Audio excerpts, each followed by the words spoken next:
네, 안녕하세요. 자, 오늘은 이제 2단계 문제는요, 단원별 문제입니다. 단원별로 순서를 해놨기 때문에 최소한의 우리가 점검에 대한 이론을 살펴보는 시간을 갖도록 하겠습니다. 그리고 이제 3단계에 가면 좀 더 실전 문제들이 많이 있을 거고요. 일단은 여기서 내가 빠뜨리는 혹시 이론적인 게 있는가, 이걸 점검하는 시간을 갖기 바랍니다. 먼저 1번 문제부터 보겠습니다. 보기에서 설명하고 있는 언어의 특질. 자, 언어의 특질 밑줄 치고요. 자, 언어의 특질 빨리 한번 복습해 보죠. 우리가 언어의 특징 하게 되면 첫째, 언어는 음성과 그리고 의미로 이루어진 뭐다? 기호다라는 얘기를 했습니다. 우리가 기호에는 자연적 기호와 인위적 기호가 있는데, 인간이 만든 언어는 자연적이다, 인위적이다. 인위적이고, 또한 인위적 기호 안에는 유연적 기호와 그리고 자의적 기호가 있는데, 유연적이라는 것은 의미와 기호가 연관성이 있다.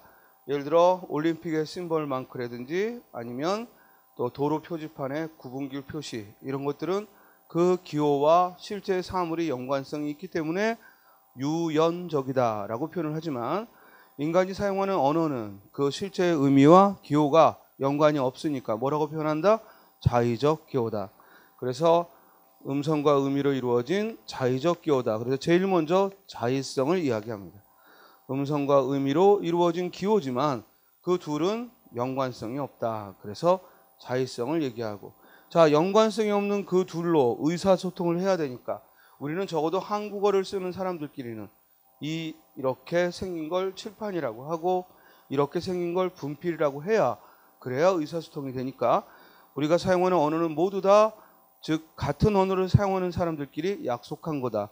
즉 언중에 약속이다라는 또 이야기를 할 수 있죠. 이를 뭐라고 한다? 사회성이라고 한다. 그리고 한번 약속한 건 깨트릴 수 없으므로, 즉 바꿀 수 없다 해서 뭐라고 표현한다? 불력성이다 라고 표현합니다. 이렇게 같은 의미의 단어를 몰라서 시험에서 실수하는 경우도 있습니다. 따라서 같은 의미의 표현도 함께 알아야죠. 다음, 이렇게 동시대에서 보면은 음성과 의미를 약속을 하여 쓰고 있지만 이것이 시간이 흐르면 그 약속은 깨진다라는 거죠. 형태가 바뀌기도 하고 새로운 단어가 등장하기도 하고 또는 원래 있던 단어가 의미가 달라지기도 합니다. 이렇게 언어는 시간이 흐르면 바뀌죠. 그 시간이 흐르면 바뀌는 걸 한 단어로 뭐라고 해요?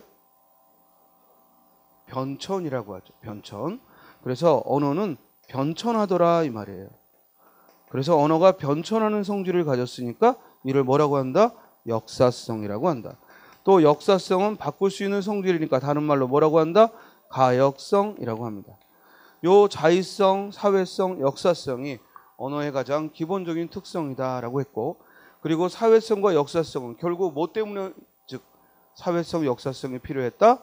자의적인 기호기 때문에 약속을 했고, 자의적이라 바뀔 수가 있더라라는 얘기죠. 그렇죠? 다음, 언어는 또한 연속적인 것을 끊어서 표현하는, 연속적인 걸 끊어 표현하는 성질이 있다. 끊어 표현한다. 이를 뭐라고 한다? 분절성. 또한 언어는 무한한 표현을 할 수 있다. 무한한 문장을 만들 수 있고, 즉 끝이 없는 단어들을 표현해낼 수가 있다. 무한한 표현이 가능하다. 이걸 뭐라 한다? 개방성. 이 개방성을 다른 말로 뭐라고도 한다? 창조성이라고도 합니다. 개방성을 다른 말로 창조성이라고도 하죠. 또한 언어는 항상 음운이 모여 음절을, 음절이 모여 형태소를, 형태소가 모여 단어를, 이렇게 하위 요소들이 모여서 상위 구조를 이루어갑니다. 이처럼 상하 관계가 이루어진 걸 뭐라고 표현한다? 계층성이라고 합니다. 언어는 반드시 계층적 구조, 계층성을 가지고 있죠. 그래서 하위 요소들 속에서 상위 구조를 만들기 위해서는, 즉 무슨 말이냐면 단어들이 있으면 그것들을 가지고 문장을 만들려면 뭘 해야 된다? 선택을 해야 되죠. 그래서 그 선택에는 두 가지가 있다. 어휘를 선택하는 방법과 문법을 선택하는 방법. 그래서 어휘를 선택하는 방법을 뭐라고 한다? 개방적 선택. 문법을 선택하는 건 뭐라고 한다? 폐쇄적 선택. 점점 대답이 줄지 또. 자의석까지는 씩씩하게 대답하다가 자, 다시 한번. 이렇게 하위 요소들을 가지고 상위 구조의 문장을 만들려면 선택을 해야 돼. 여러분들이 영어로 장문을 해보면 금방 알잖아. 아주 단순한 문장. 나는 어제 잘 지냈습니다. 이 문장을 하기 위해서도 우리는 단어들을 선택해야 되고 또 그 규범에 맞게끔 언어를 통합시켜야 돼. 이렇게 언어는 선택하고 그래서 통합을 한다는 이 성질. 선택과 통합이라는 성질은 언어가 뭘 가지고 있기 때문에 계층성을 가지고 있기 때문에 계층적이기 때문에 하위 요소들을 선택하고 상위 구조로 통합해 간다라는 거야. 그리고 그 선택에는 어휘 선택과 뭐가 있다? 문법 선택이 있다. 우리말의 문법 선택을 좌우하는 형태도 세 개. 뭐라고요? 조사, 어미, 접사.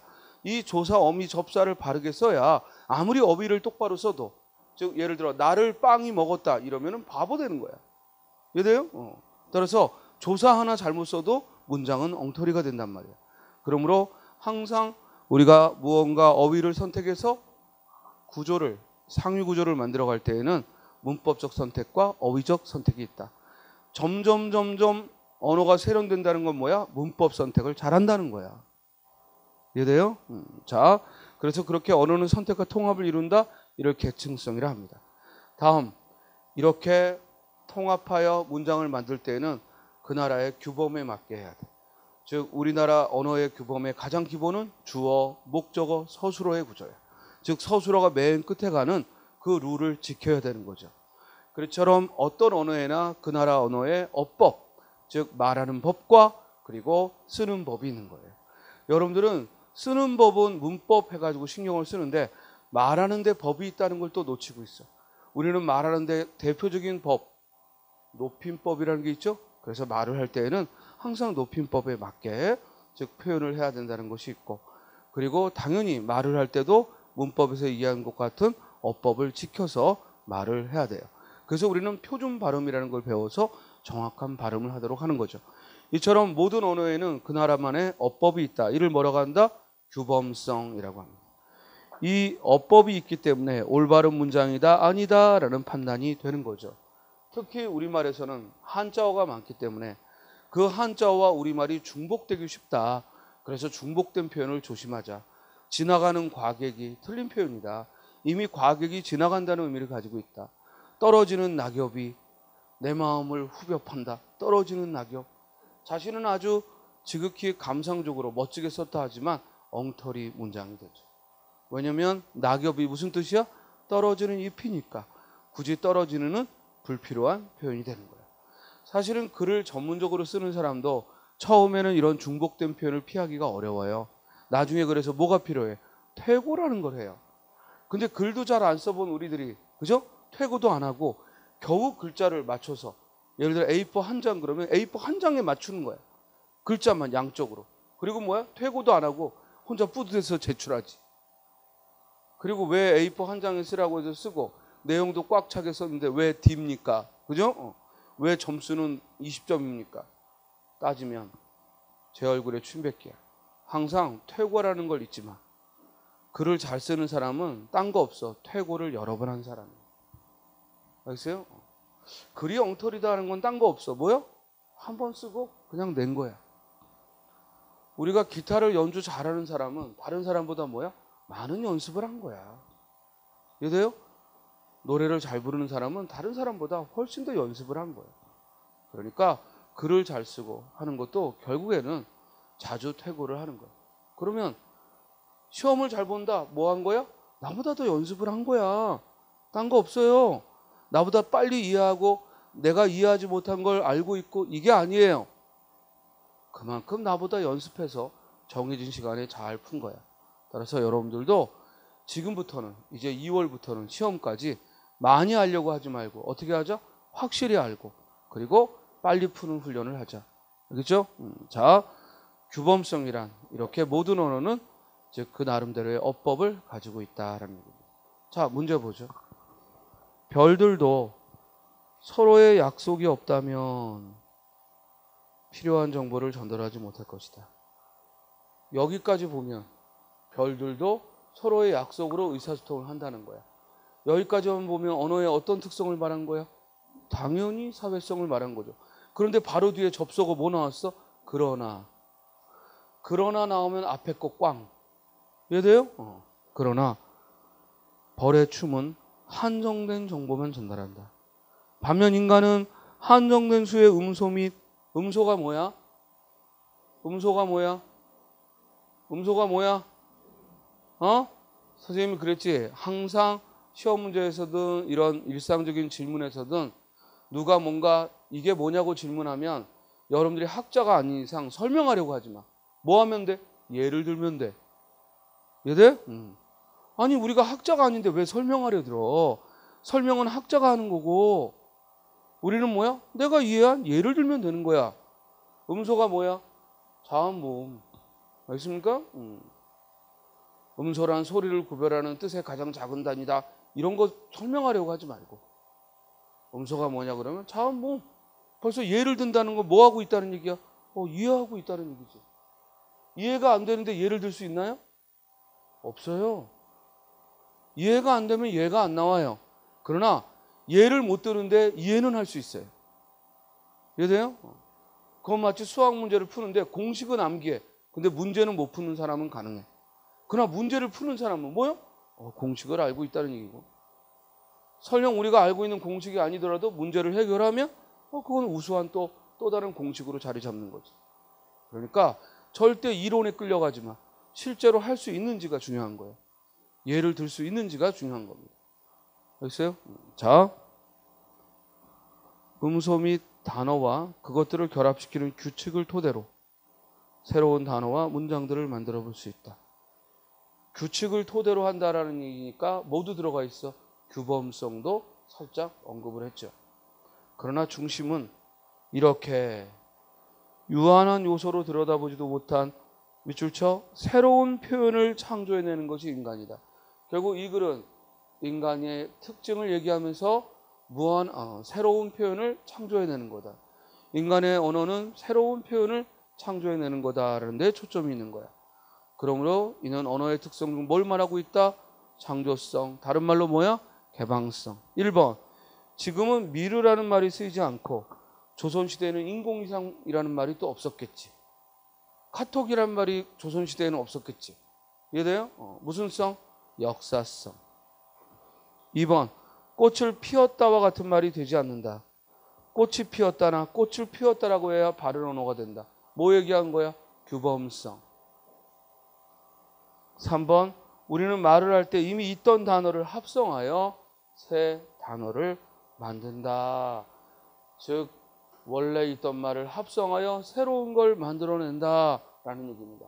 곧 새로운 말을 만든다. 뭐예요? 창조성 또는 다른 말로 개방성. 정답 몇 번? 3번. 매년 송구영신이라 하면서 묵은 해가 가고 새해가 온다고 생각하지만 사실 12월 31일과 1월 1일 사이의 시간의 흐름에 어떠한 분명한 경계가 있는 게 아니라는 거야. 경계가 없는데도 언어로 우리는 12월 31일, 1월 1일 하고 미친 듯 동해에 갔다 감기 걸려 1년을 망치지. 알겠어요? 따라서 이를 언어의 특성상 뭐라고 한다?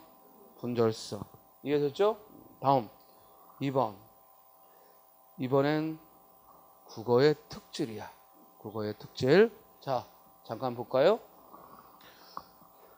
방금 얘기한 건 언어의 특질을 이야기했고 이제 국어의 특질입니다.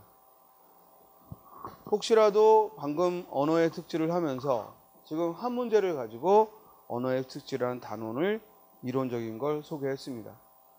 사실은 이보다 더 많은 문제들을 다뤄봐야죠. 그건 여러분들이 가지고 있는 기본서나 또는 지금 이 시간 이전에 우리가 함께 했던 문제들 중에 관련된 것이 있으면 한 번 더 복습을 해보시고. 알겠어요?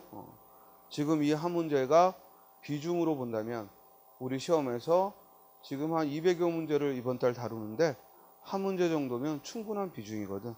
왜냐면 언어의 특질은 매년 나오는 시험 문제는 아니야.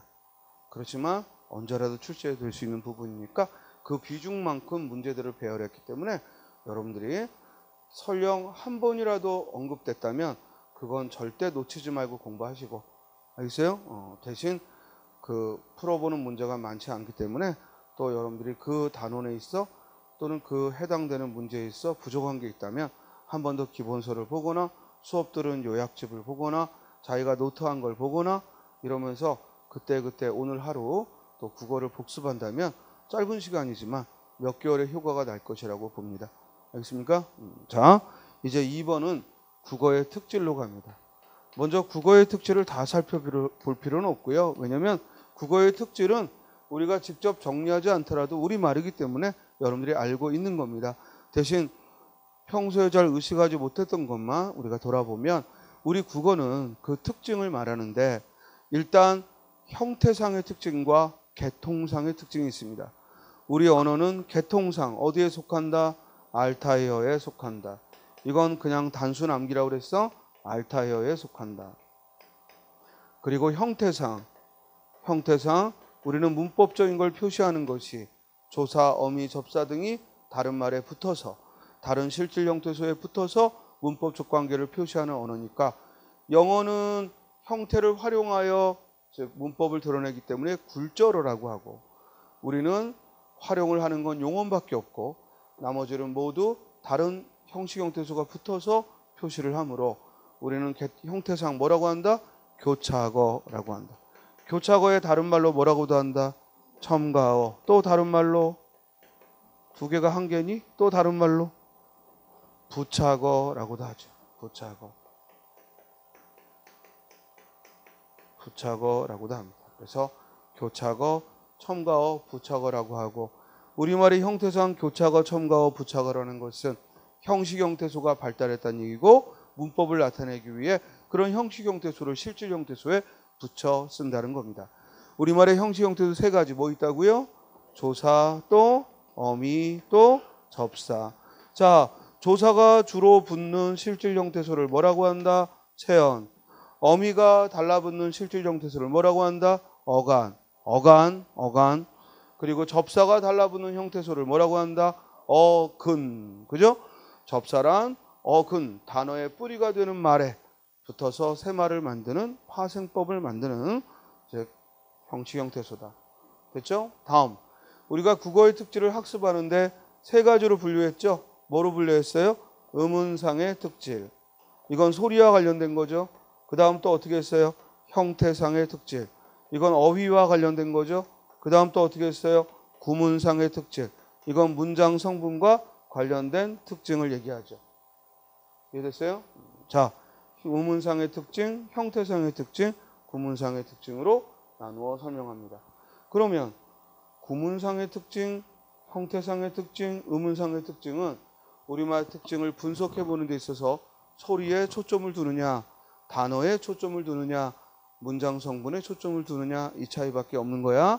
그래서 시험 문제에 우리말의 특징이 아닌데 섞여 있어서 국어의 특징과 상관없는 것은 이렇게 물을 수도 있고 1, 2, 3, 4가 모두 국어의 특징인데 음운상의 특징인지 형태상의 특징인지 이걸 구별하는 문제도 나온다.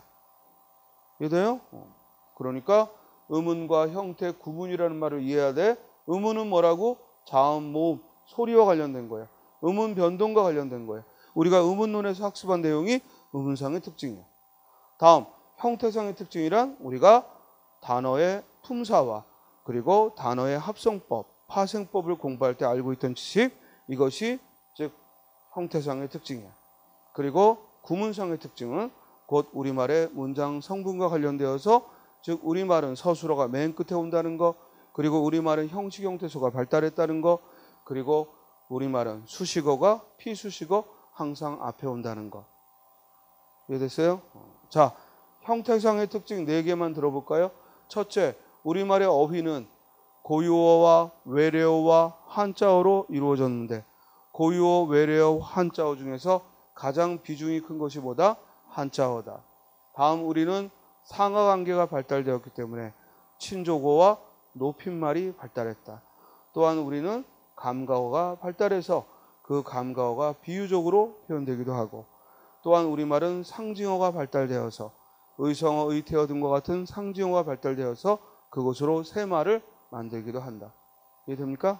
자, 그럼 문제 볼까요? 다음 보기는 한국인 교사가 외국인들에게 설명한 한국어 특징이다. 옳지 않은 거. 앞에 있는 설명은 다 필요 없는 얘기고 결국 핵심은 이거야. 뭐 외국인 할 때 말할 때 뭐 생략할 것도 없고 결국 우리말의 특질이 아닌 것, 이 말이지. 기억. 한국어의 특질 중 하나는 교착어로. 맞죠? 뒤도 맞아야 돼. 교착어라는 것도 맞아야 되지만 그 뒤에 설명도 맞아야 돼. 문법적 관계를 나타내는 조사 어미가 발달되어 있다는 것입니다. 맞죠? 맞죠? 선생님 접사가 빠졌는데요. 괜찮아. 접사가 빠져도 상관없고 일단 여기서 포인트는 즉 우리말은 교착어로 문법적 관계를 나타내는 게 발달했다는 거야. 이해됐어요? 틀린 설명 없잖아. 다음. 한국어의 특질 중 하나는 상하관계를 중시하던 사회구조 때문에 높임법이 발달되었다. 맞다 틀리다? 맞다. 그렇죠? 주의할 건 높임법이 발달되었다라고 하면 이는 구문상의 특징이고 높임말이 발달되었다 하면 이건 어휘상의 특질이야. 만약에 구문상의 특질과 어휘상의 특질을 구별한다면 유의를 해야겠지만 그냥 두루뭉술하게 높임법 또는 높임표현 하면은 괜찮습니다. 따라서 높임말이 발달했다 하면 그건 어휘상의 특징이고 높임법이 발달했다 하면 그건 구문상의 특질입니다. 됐어요? 다음. 디귿번. 한국어의 특질 중 하나는 음절 끝에 오는 자음도 음절의 첫 소리와 같이 모두 제 음가대로 땡. 그죠?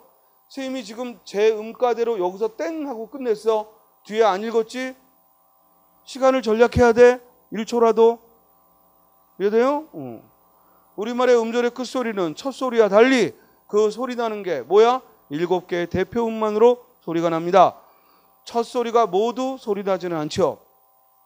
질문. 우리말의 첫 소리에 발음되는 자음은 모두 몇 개야? 첫 소리에 발음되는 자음이 모두 몇 개냐고. 첫 소리에 발음할 수 있는 자음은 모두 몇 개야? 미치겠네. 자, 우리말의 자음이 몇 개야? 소리 날 수 있는 자음이 몇 개냐고요? 19개잖아. 19개. 19개잖아. 자, 다시 질문. 그 중에서 끝소리에 발음될 수 있는 게 몇 개라고? 7개. 7개가 뭐야? 기역, 니은, 디귿, 리을, 미음, 비읍, 이응. 그러면 첫 소리에 발음될 수 있는 자음은? 쌤이 바보냐? 19개를 또 물어보게? 첫 소리에 발음될 수 있는 자음은 19개 중 몇 개야? 14개? 된 소리는 발음이 안 돼요? 까마타 그러면 까마타 이러지 않고 가마타 이래? 몇 개야? 18개. 왜? 이응이 빠져. 이거 싫어한다 그랬지? 이응이 빠져. 알겠어요? 이응이 빠진다고. 첫 소리의 이응은 모음의 표시이기 때문에 이응이 빠져. 싫어한다 그랬지? 아주 단체로 하고 있어. 첫 소리의 이응은 발음이 안 돼. 그래서 18개야. 이런 데서 틀리면 안 된단 말이야. 알겠어요? 자, 모음의 소리는 모두 몇 개야? 우리가 낼 수 있는 모음의 소리는 모두 몇 개? 21개. 21개. 그 중에서 우리말의 음운에서 소리가 나지 않는 건 몇 개야? 21개의 모음 중 소리가 나지 않는 건?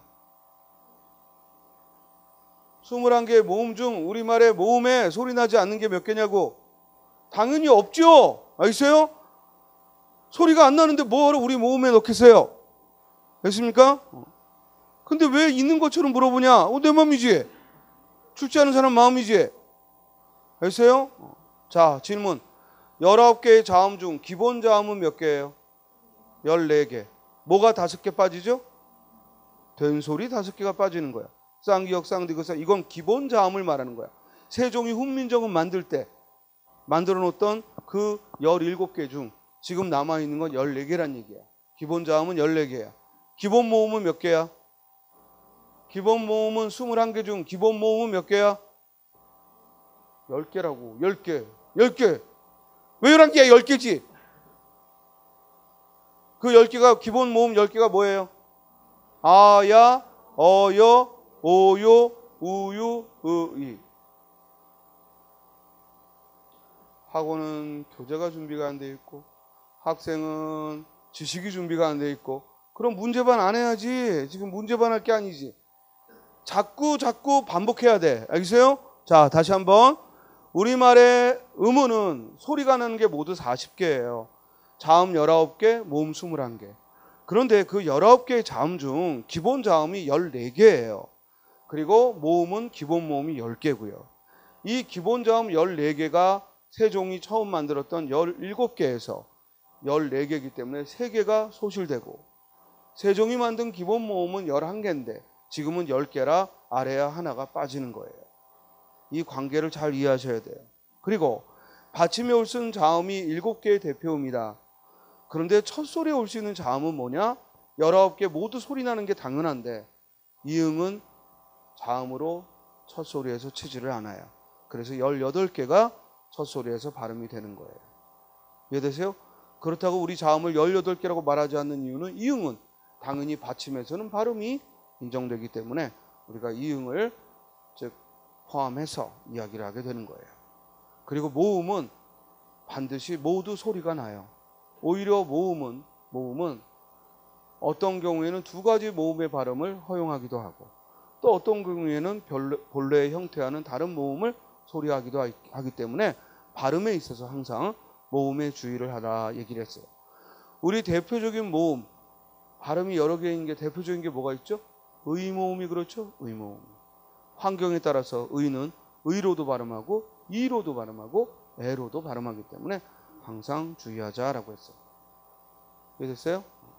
자, 또 뭐라고 좀 했더니 또 대답은 안 하고 고개만 끄덕이네. 자, 디귿번 따라서 틀렸다. 그렇죠?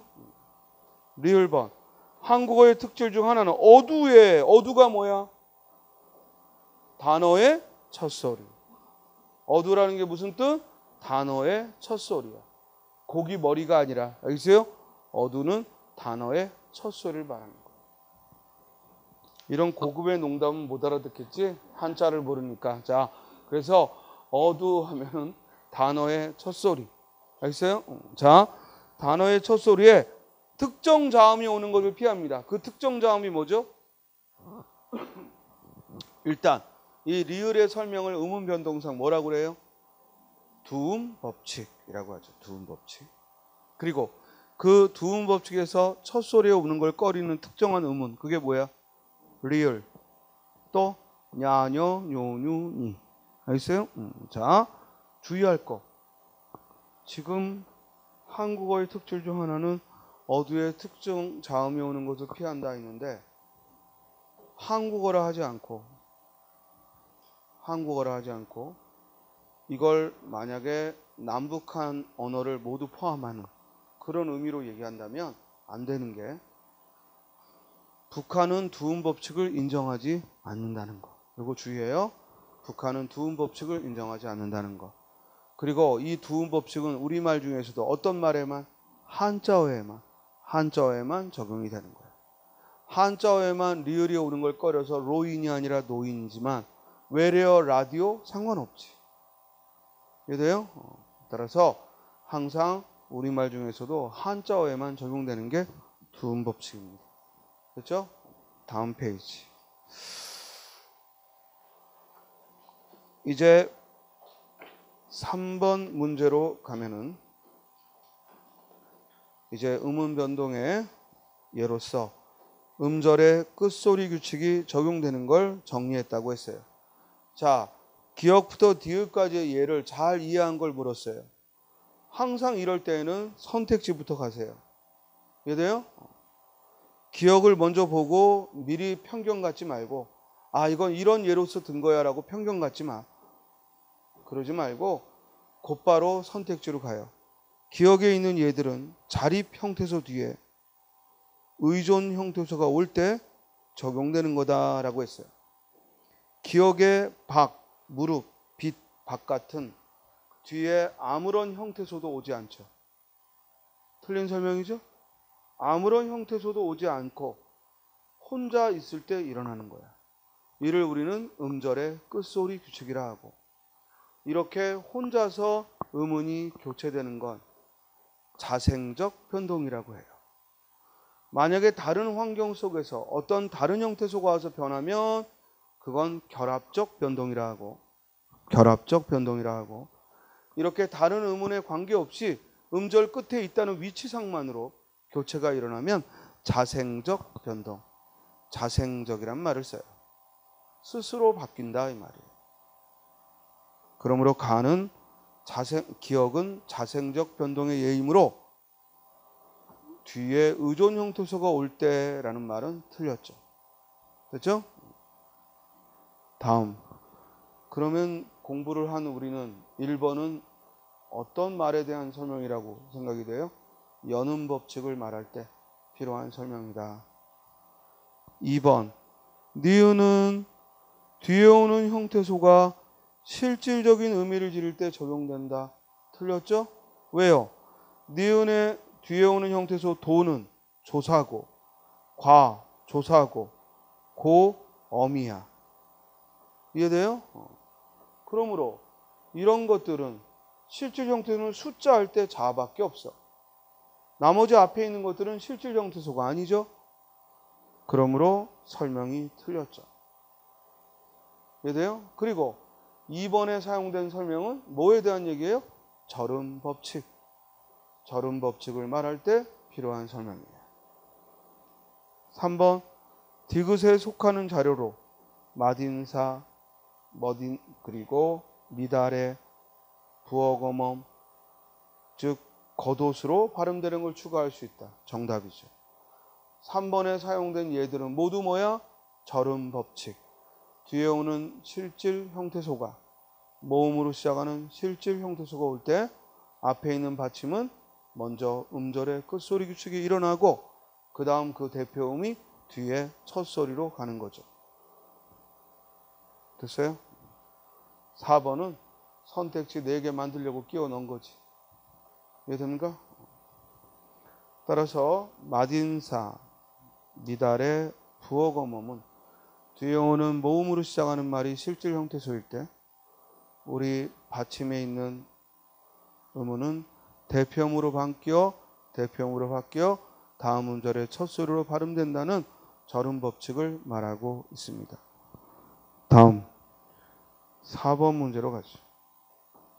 4번은 다음에 나타난 음운 현상만을 보기에서 모두 좀 전에 그 2번 설명에서 2번에 사용된 설명 자체는 절음 법칙을 말한 거지만 지금 니은에 나와 있는 예 자체는 된소리 대기죠.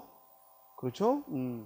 또 된소리 대기를 절음 법칙으로 오해하지 말고 디귿은 니은에 사용된 예는 모두 된소리 대기가 일어난 그런 사례를 들어준 거죠. 우리말의 된소리 대기는 앞에 기역이나 디귿이나 비읍 등 기역, 디귿, 비읍 등 안울림 소리가 받침에 오면은 뒤에 오는 음은 된소리가 일어나는 겁니다. 그리고 이제 선택지 2번에 있는 설명 자체는 절음 법칙을 설명하는 거고. 이해됐어요? 자, 4번 문제로 갑니다. 다음에 나타나는 음운 변동을 모두 찾아 바르게 묶어라. 이때는 보기를 먼저 봐야 돼요? 샅샅이부터 봐야 돼요? 샅샅이부터 봐야죠. 알겠어요? 문제마다 푸는 요령이 있어요. 알겠어요? 이때는 샅샅이부터 보고 내가 알고 있는 지식을 동원해야죠. 먼저 국외음화가 있죠. 국외음화가 뭐예요? 티읕이 이모음 앞에서 치읓으로, 디귿 티읕이 이모음 앞에서 지읒 치읓으로 바뀔 때 국외음화라 해요. 또 사세 티읕이 디귿으로 발음된 건 음절의 끝소리 규칙이죠. 음절의 끝소리 규칙이죠. 그리고 이것이 디귿이다 보니까 안울림 소리다 보니까 뒤에 있는 시옷이 쌍시옷으로 된 소리 되기가 일어났죠. 됐어요? 그러면 앞에서부터 차례대로 음운 현상을 설명하면 첫째 음절의 끝소리 규칙, 다음 된 소리 되기, 다음 국외음화. 이 셋은 공통점이 모두 교체, 탈락, 축약, 첨가 중에 어디에 속한다? 교체에 속하는 예다. 됐어요? 1번 음절의 끝소리에 놓인 자음이 대표음으로 바뀐다. 나와 있죠? 기억을 포함해야 돼요. 다음 니은번 두 개의 안우림 소리가 만나 뒤에 소리가 된 소리가 바뀐다. 된 소리 되기를 설명하고 있으므로 니은이 들어가야 돼요. 됐어요? 그러면 스님은 여기까지 하고 더 안 풀어요. 왜?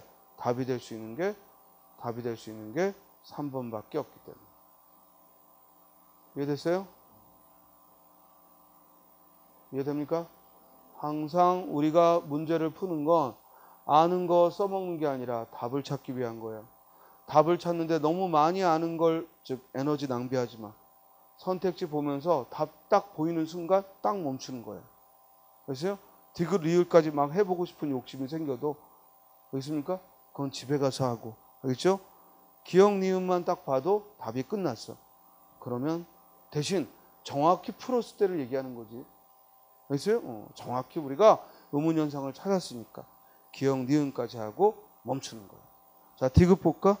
앞음절의 끝소리가 뒤에 음절의 영향을 받아 비음으로 바뀐다. 이를 의문 현상 중 뭐라 해? 비음아. 없잖아. 비음아 없잖아. 비음이 뭐죠? 음은 비음이 뭐야? 니은, 미음, 이음. 리을번. 음절의 끝소리인 티읕이 형태소가 모음 2로 시작하는 형시 형태소를 말라 치읓으로 바뀌어 뒤에 음절 첫 소리가 된다. 이걸 우린 뭐라고 얘기하죠? 국의 음악. 그렇죠? 다음 5번 문제. 자, 지금 음운 변동 문제 2개만 풀었어요. 그렇죠? 왜냐면 그동안 기출문제 하면서 또 앞에 기본반에서도 음운에 대한 건 정말 많이 설명했어요. 선생님이 항상 그랬죠. 시험장 가서 내가 지식으로 풀 수 있는 건 현대문법과 어문규정이다. 내가 머리로 풀 수 없는 건 독해와 독해입니다. 독해. 이 독해는 머리로 푸는 게 아니라 눈으로 푸는 거라 그랬습니다. 이해됩니까? 그리고 여러분들의 얼마나 개인적인 노력을 했느냐를 좌우하는 건 어휘력입니다. 어휘력. 보셨어요? 그래서 비록 지금 지식에 대한 문제로 문법적인 의문론은 2문제만 했지만 아마 여러분들이 그동안 연습한 것들을 이 정도를 해결할 수 있고 설명할 수 있다면 충분히 다른 문제들도 할 수 있으리라고 선생님은 아직 안 믿습니다. 그러니까 반복하시고, 알겠어요? 반복하시고 절대 자기가 지금 알고 있다고 내일도 알고 있을 것이라고 생각하지 말고 지금 모르는 걸 내일 알 수 있듯이 지금 알고 있는 걸 내일 잊어버릴 수 있으니까 반복하고 반복하시기 바랍니다. 이제 지겨워서 더 반복하기 싫다. 그럴 때 합격하는 겁니다. 알겠어요? 아직 내가 할 게 더 많은데 할 때 합격하는 게 아니라 야 이거 뭐 똑같은 걸 또 보고 똑같은 문제를 또 풀고 똑같은 강의를 또 듣고 야 지겹다. 이럴 때 합격하는 겁니다. 알겠습니까? 자, 5번 문제 보죠. 이제 형태소를 분석합니다. 마당에서 눈사람을 만들고 있다.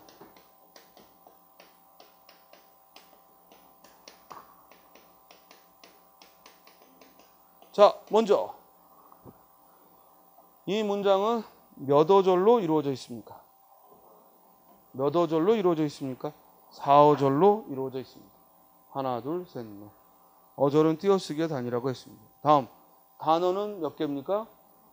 조사가 뭐 있어요? 에서. 또 뭐 있습니까? 을. 그러면 단어는 모두 몇 개? 6개. 이 단어의 이름을 물어보는 게 뭐다? 품사다. 해볼까요? 마당, 명사. 에서, 조사.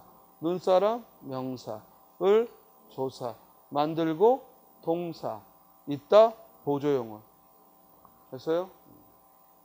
보조용어로서 있다는 만들다가 동사니까 있다도 만들고 있는 하고 는이 활용되니까 동사다 말하는 거지만 있다 없다에 대한 품사는 즉 여러 가지 이론이 있기 때문에 여러분들은 있다는 동사로 기억하고 없다는 형용사로 기억하고 문제를 접근하자. 다음 이제 형태소를 나눕니다. 자, 형태소는 이제 찾아놓은 단어에서 결국 형식 형태소를 더 찾아내는 겁니다. 이미 조사는 찾았고 이 마당에 혹시라도 합성어인가 아니면 파생어인가를 보는 거죠. 마당은 단일어죠. 다음 에서. 에서는 에와 서가 아니죠. 우리말에 서라는 어미는 서라는 조사는 없어. 뭐가 있어? 에서나 어서가 있지. 에서나 어서가 있지. 서라는 조사는 없어. 다음 눈사람은 합성어죠. 어떻게 나눠? 눈과 사람으로. 그 다음 조사 을. 그 다음 만들고와 같은 용어는 반드시 먼저 뭐와 뭐로 나눠? 어간과 어미로. 만들고의 어간은 뭐야? 만들. 어미는 뭐야? 고. 이제 이 어간을 봐서 혹시라도 전미사나 접두사가 있는지를 보는 거고, 처음부터 그러지 말고 처음에는 어간 어미로만 나누면 돼. 물론 이때 어간 만들다의 만들다는 단일어니까 더 분석할 거 없죠. 있다는 어간이 뭐야? 잇. 어미가 뭐야? 다. 조심할게. 같다는 어간이 뭐야? 가야. 그리고 어미는 선어말 어미 앗. 그리고 어말 어미 다. 이때 쌍시옷은 과거 시제 선어말 어미가 들어간 거라고. 그러나 저 있다는 서술격사 2에 과거 시제 앗이 결합된 게 아니고 있다라는 하나의 단어고, 그러면 어간은 뭐야? 잇. 어미는 뭐야? 다. 그러나 같다와 같은 말을 할 때 같과 다로 쪼개면 안 되지. 가와 앗과 다로 쪼개야지. 자, 그러면 형태소 나눴으니까 형태소의 종류를 불러봐야죠. 먼저 자립이냐 의존이냐를 대답하고 실질이냐 형식이냐를 대답합니다. 마당 자립이고 실질, 에서 의존이고 형식, 눈 자립이고 실질, 사람 자립이고 실질, 을 의존이고 형식, 만들 의존이지만 실질. 요게 포인트야. 어감만 조심하면 돼. 나머지는 자립이면 실질, 의존이면 형식이야. 그러나 어감만 의존이지만 실질이야. 다음 고는 의존이니까 형식. 잇은 의존이지만 실질. 다는 의존이면서 형식. 무조건 보조용언이라 하더라도 보조용언은 그 자체로 어간 어미를 나눠야 돼. 이해돼? 들어오다라는 합성어라 하더라도 무조건 들다와 오다 각각 어간 어미를 나눠야 돼. 이해돼요? 이해됩니까? 따라서 항상 용어는 어간 어미로 나눈다라는 거, 용어는 어간 어미로 나눈다라는 거 놓치지 말기 바랍니다. 그러면 답은 몇 번? 틀린 걸 물었으니까 4번이지. 형식 형태소 몇 개예요? 4개잖아. 4개잖아. 이해됐어요? 다음 6번. 자, 요거 들어가기 전에 지금 우리는 형태론에서 단어의 품사까지 해봤어. 이제 이 단어 형태론을 넘어서면 문장론이야. 자, 문장론에서는 문장 성분을 분석해야 돼. 자, 마당에서 눈사람을 만들고 있다. 문장 성분 분석합니다. 제일 먼저 문장 성분을 찾을 때 뭐부터 찾으라고? 서술어부터 찾자라고 했어. 서술어 뭐예요? 만들고 있답니다. 만들다가 아니라 서술어는 뭐나? 만들고 있다. 그래서 앞에 게 본용언, 뒤에 게 뭐야? 보조용언. 그럼 본용언과 보조용언을 이어주는 이 고를 뭐라고 한다? 본용언과 보조용언을 연결해주는 이 고를 뭐라고 한다? 보조적 연결어미. 그래서 보조적 연결어미가 쓰였다는 뜻은 앞에 게 뭐야? 본용언이고 뒤에 게 뭐야? 보조용언이라는 얘기야. 만약에 본용은 보조용언이 아닌데 보조적 연결어미로 이어졌다면 그건 틀린 설명이야. 다시 한번 말해. 본용언과 보조용언을 이어주는 연결어미를 뭐라고 부른다? 보조적 연결어미라고 부르는 거야. 서술어 찾았어. 그 다음 뭐 찾아? 그 다음 뭐 찾아? 주어. 근데 주어가 안 보이면 뭐야? 생략. 주어가 안 보여도 주어는 있는 것처럼 생략. 그 다음 뭐야? 만들다 꼭 필요한 단어는 뭐예요? 목적어죠. 목적어 뭐야? 마당에, 아니 눈사람을. 그러면 마당에서는 뭐예요? 우리말에 에나 로로 시작하는 조사가 붙어 있으면 무조건 뭐다? 부사어다. 그러므로 부사어다라고 찾죠. 그래서 앞에서부터 이제 불러보면 문장 성문 시작. 부사어, 목적어, 서술어다라고 해요. 질문. 만들다는 몇 자리 서술어야? 2자리. 뭐를 꼭 필수적으로 요구하는? 주어와 목적어를. 그리고 그 주어는 생략에도 있다라는 걸 전제로 해서 즉 목적어를 요구하는 2자리 서술어다. 됐어요? 우리가 한 달 내내 배웠던 문법이 막상 시험장에서는 한 문제를 푸는데 몽땅 투자될 수 있는 지식이야. 이해돼요? 그리고 이 한 문장 가지고 서로 다른 문제를 수십 개도 만들어낼 수 있어. 됐습니까? 눈사람과 같은 단어의 형성 방법을 보이는 것은. 그죠? 또 에서의 쓰임이 나머지와 다른 것은. 또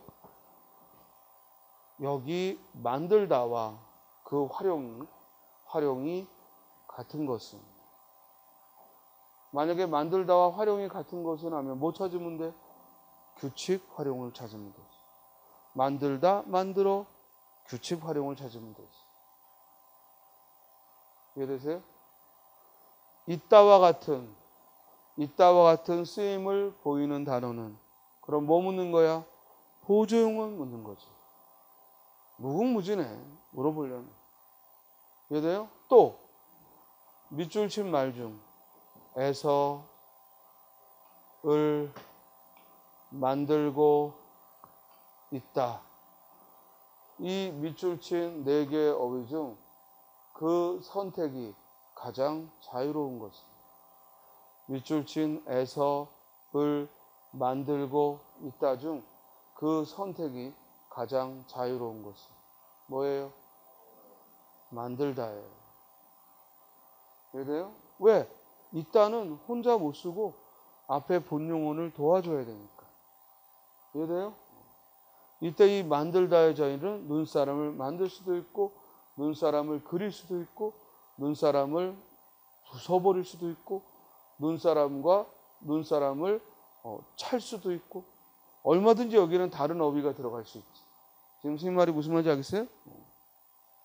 그걸 개방적 선택. 마음대로 다른 어휘를 넣어서 다른 문장 성문에 영향을 안 주잖아. 근데 여기다가 다른 조사를 넣으면 문장이 깨져버리잖아. 의미가 바뀌는 게 아니라 문장이 깨져버려. 이해돼요? 그래서 그와 같이 제한된 선택을 폐쇄적 선택, 반면에 얼마든지 어휘를 바꿔도 다른 문장에 영향을 안 주는 걸 개방적 선택. 이게 아까 말한 언어의 계층성에서 선택을 얘기한 거예요. 이해되세요? 자, 6번 문제로 갑니다. 그들은 촛불을 밝혀두고 있다. 아니야, 좀 쉬었다 하자. 좀 쉬었다가 이어가겠습니다.